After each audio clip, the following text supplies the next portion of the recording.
Assalamualaikum warahmatullahi wabarakatuh. Salam satu ember.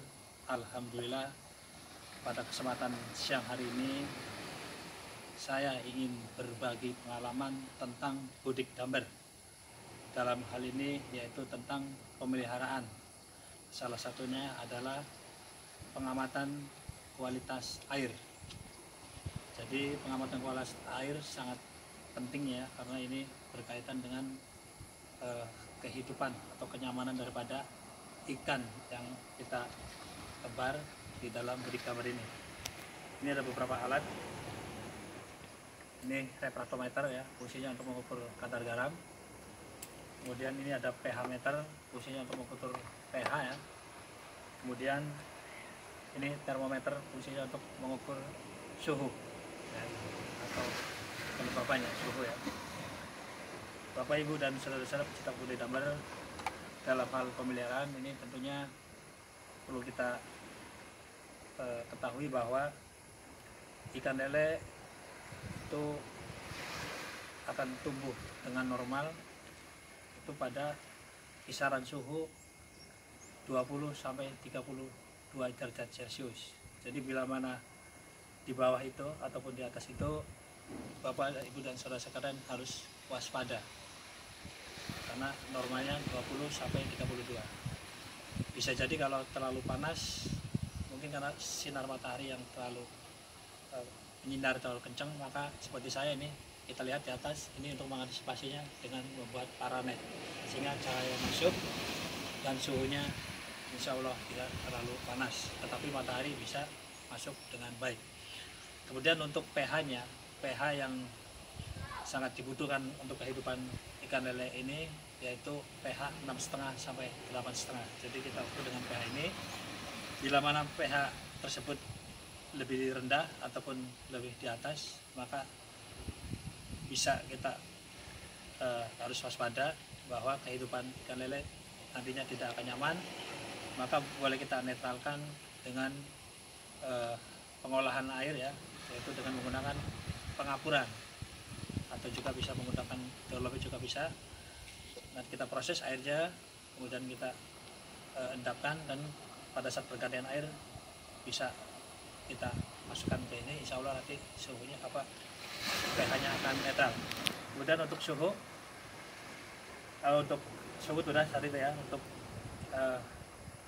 kadar garam ini usahakan kadar garam 5 ke bawah ya, maksimal 5 masih bisa ya, tapi kurangnya ibaratnya syukur-syukur kadar garamnya 0, itu bagus ya. Maksimal 5, istilahnya kita tekankan jangan lebih daripada itu, karena kalau sudah lebih tinggi nanti ikan lele sudah tidak normal lagi, seperti itu ya. Coba kita cek dulu ya satu persatu. Jadi kita tes kadar garamnya ya. Nah ini ya, bagus kadar garamnya 0 ya. Jadi kita usahakan kadar garam 0, seperti itu ya. Kadar garam 0 ya. Kemudian kita cek suhunya ya. Ini kita cek suhunya. Dan ini kita cek pH-nya. Coba kita lihat sini lebih dekat. Ya, silakan lebih dekat.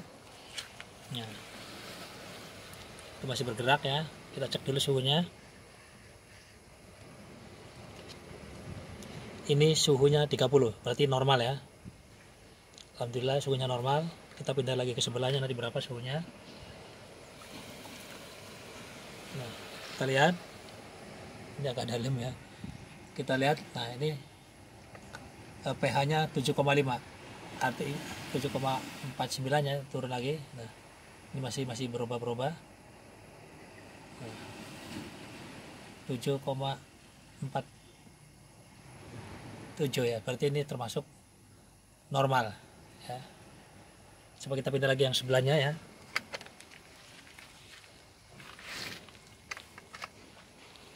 Kita cek lagi.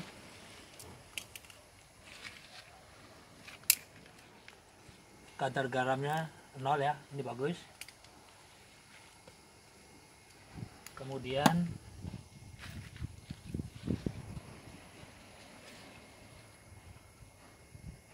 Nah ini kadar suhunya 30, dan kita lihat itu pH-nya 7,43 ya, 42. Nah, ini udah stabil 42, jadi ini tergolong normal. Jadi itu ya Bapak Ibu dan saudara-saudara sekalian. Jadi untuk pengamatan kualitas air, maka perlu kita uji atau kita cek suhunya, kemudian pH-nya, kadar garamnya ya, seperti itu, dan juga DO ya. Kalau ada alatnya kita bisa cek DO ya.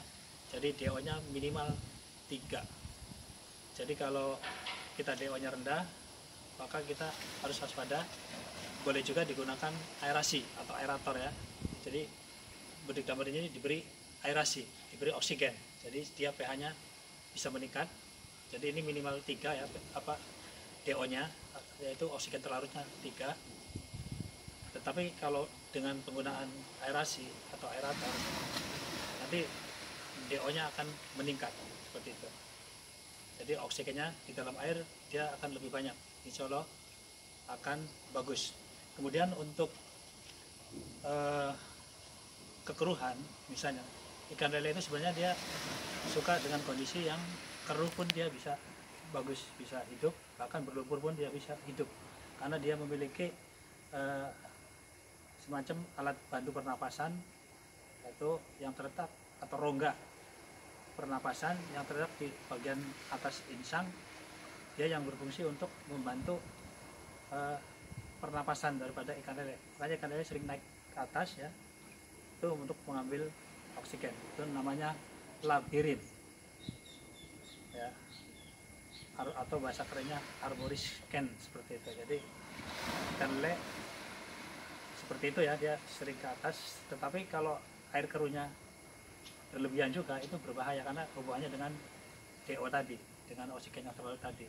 Seperti itu, makanya ada istilah ikannya sedang hormat bendera. Anda harus waspada seperti itu.